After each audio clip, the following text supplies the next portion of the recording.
Lesson 46. Do it yourself. Do it yourself. Listen to the tape, then answer the question below. Did the writer repair his lawnmower in the end? Why? Why not? Why not? So great is our passion for doing things for ourselves that we are becoming increasingly less dependent on specialized labor. No one can plead ignorance of a subject any longer, for there are countless do-it-yourself publications. Armed with the right tools and materials, newlyweds gaily embark on the task of decorating their own homes. Men, particularly, spend hours of their leisure time installing their own fireplaces, laying out their own gardens, building garages, and making furniture. Some really keen enthusiasts go so far as to build their own computers. Shops cater for the do-it-yourself craze not only by running special advisory services for novices, but by offering consumers bits and pieces which they can assemble at home. Such things provide an excellent outlet for pent-up creative energy. But unfortunately, not all of us are born handymen. Some wives tend to believe that their husbands are infinitely resourceful and can fix anything.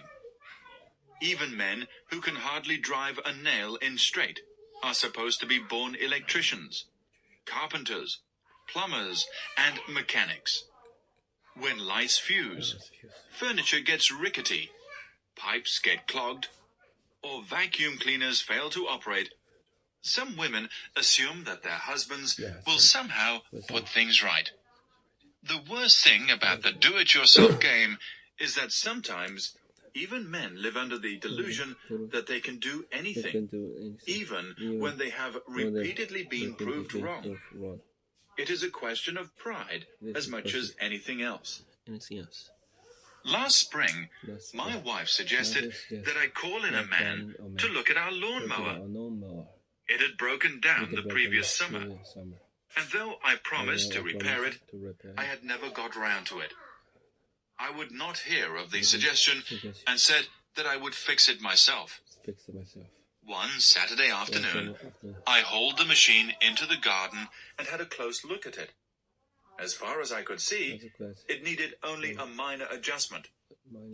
A turn of a screw here, a little tightening up there, a drop of oil, and it would be as good as new. Inevitably, the repair job was not quite so simple. The mower firmly refused to mow, so I decided to dismantle it. The garden was soon littered with chunks of metal which had once made up a lawnmower. But I was extremely pleased with myself. I had traced the cause of the trouble. One of the links in the chain that drives the wheels had snapped. After buying a new chain, I was faced with the insurmountable task of putting the confusing jigsaw puzzle together again. I was not surprised to find that the machine still refused to work after I had reassembled it, for the simple reason that I was left with several curiously shaped bits of metal which did not seem to fit anywhere. I gave up in despair. The weeks passed, and the grass grew. When my wife nagged me to do something about it, I told her that either I would have to buy a new mower or let the grass grow.